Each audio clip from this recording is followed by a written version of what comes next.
Three gunshots echoed through Dealey Plaza on November 22, 1963, killing America's 35th president. For 6 decades, everyone's been asking the same questions. Did Oswald do it? Was the CIA involved? The mob? Cuban operatives? We've spent years examining bullets, analyzing shooting angles, and debating conspiracy theories. But here's what financial investigators do differently. We don't chase the gun, we follow the money trail. And when you dig into the U.S. government's finances from summer 1963, you'll discover something far more explosive than any rifle. You'll find a document signed on June 4, 1963, just 5 months before Dallas, that silently declared war on the world's most powerful financial system. It was called Executive Order 11,110. To grasp why this paper might have been a death sentence, you need to understand how American money actually works. Since 1913, every U.S. dollar has been a Federal Reserve note. Grab any bill from your pocket right now. Check the top, it says Federal Reserve Note. Here's what that really means. Your money is actually debt. It gets created when the Federal Reserve, which is basically a private banking club, purchases U.S. government bonds. The government literally borrows money into existence and promises to repay it with interest added on top. Every single dollar you hold represents $1 of debt that taxpayers owe to bankers. The system is designed so the national debt can never be completely erased. Why?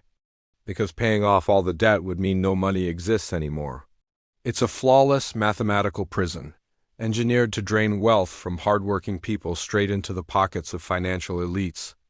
But that Tuesday in June, John F. Kennedy ordered his Treasury Secretary C. Douglas Dillon to do something nobody had attempted in decades: completely bypass the Federal Reserve.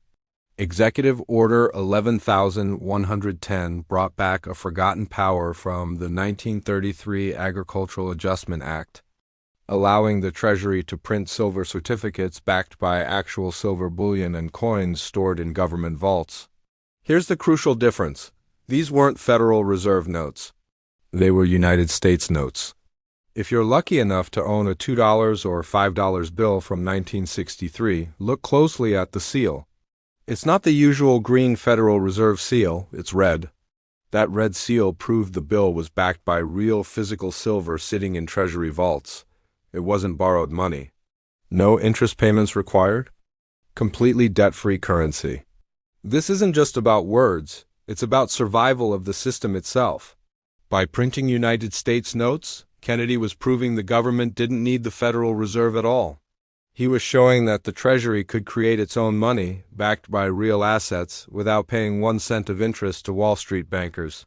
Under EO 11,110's authority, the Treasury printed almost $4.3 billion of these red seal bills. Now imagine what could have happened if this program continued.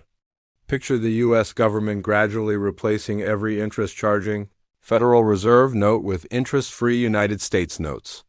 The national debt would have stopped growing from compound interest. The Federal Reserve would have become basically worthless, stripping the banking cartel of its main power source and profit machine. Kennedy wasn't just tweaking financial policy. He was destroying the entire 1913 system from its foundation. The timing raises serious red flags. The Federal Reserve was aggressively trying to eliminate silver from money completely. They wanted pure paper currency they could inflate whenever they wanted. Kennedy was fighting back, attempting to keep money tied to real, valuable assets. Just months after signing that order, Kennedy was dead. What happened to those red seal notes? Right after Lyndon B. Johnson swore his oath on Air Force One, everything reversed. United States notes stopped being printed. Those red seal bills were quietly pulled from circulation and destroyed. Federal Reserve notes replaced them. Silver certificates completely disappeared by 1964. The threat of government-controlled, debt-free money was eliminated before it could spread. Mainstream historians claim EO 11,110 was just administrative paperwork, a way to transition away from silver, not toward it. They say Kennedy was actually helping the Fed remove silver because industrial prices were climbing too high. But this explanation ignores Kennedy's political reality. JFK was battling the establishment on every front. The CIA, steel companies, the military-industrial complex.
Government can't print more silver certificates than actual silver in vaults. This forces strict discipline on government spending. It prevents unlimited funding of the military-industrial complex. It prevents endless expansion of the welfare state. It's a golden handcuff or silver handcuff on deep state ambitions. The 1963 conflict intensified because of a massive silver shortage hitting global markets. Industrial demand for silver, photography, electronics, batteries was exploding, driving metal prices higher. The US dollar was fixed to silver at $1.29 per ounce. If market silver prices exceeded $1.29, the silver inside coins, dimes, quarters, half dollars would become worth more than the coin's face value. This triggers Gresham's law. People hoard coins, melt them down, and sell the metal, making currency vanish from circulation. The Federal Reserve solution was predictable: remove silver completely. They wanted to strip silver from coins and currency backing entirely. They wanted pure paper money where they could print endlessly without worrying about metal prices. Kennedy's solution was arguably opposite.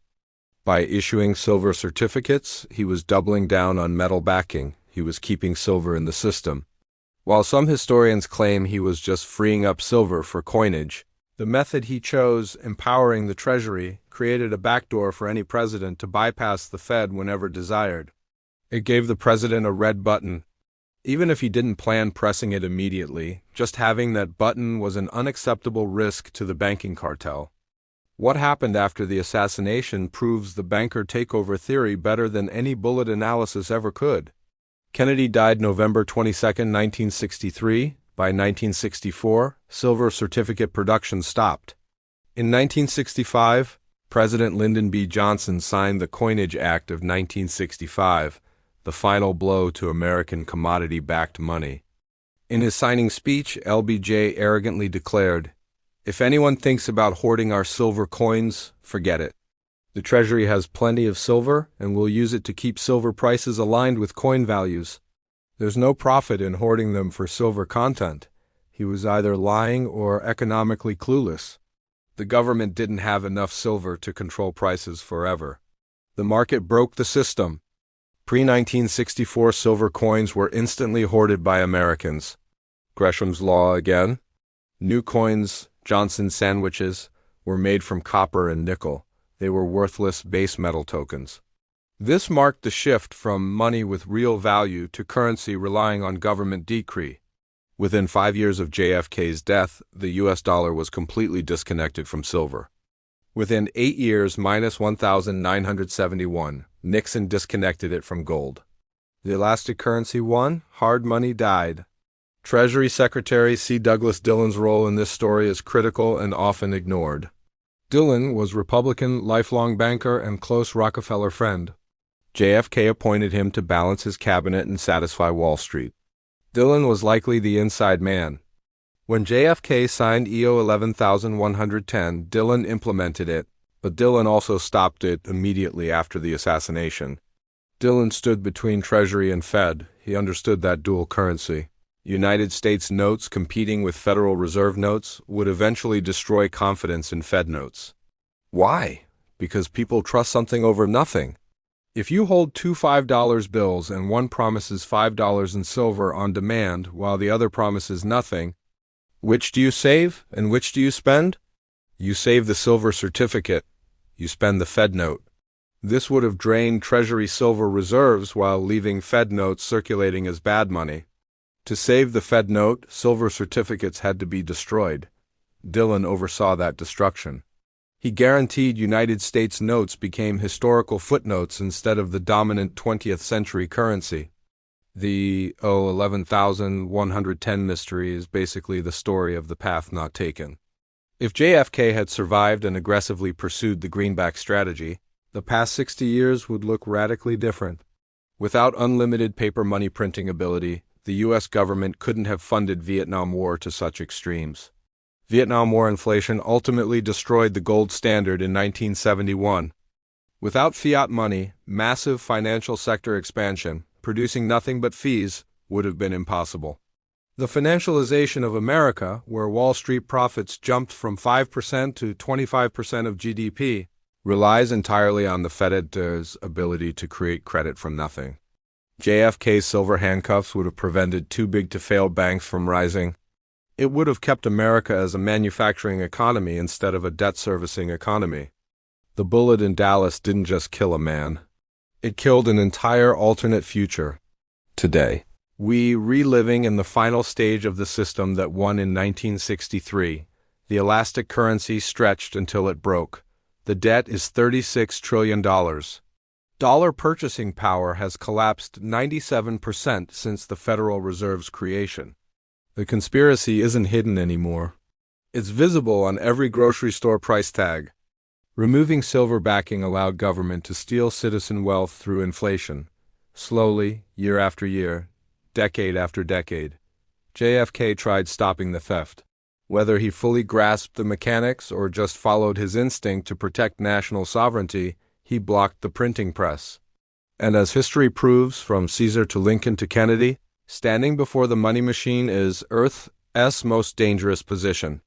In the next section, we'll examine the strange legacy of United States notes today, how government still legally possesses power to issue them, and why Bitcoin's rise and state-issued gold currencies, like in Texas or Utah, represent modern, Decentralized attempts to finish what JFK started, breaking the Federal Reserve note monopoly. The ghost of Executive Order 11,110 still lingers in U.S. Treasury halls. Contrary to popular belief, the authority to issue United States notes was never officially eliminated by Supreme Court ruling or constitutional amendment. It was just suffocated through bureaucratic neglect and legislative manipulation. In 1994, the Regal Community Development Act quietly modified U.S. Code to remove the requirement for Treasury to reissue United States notes.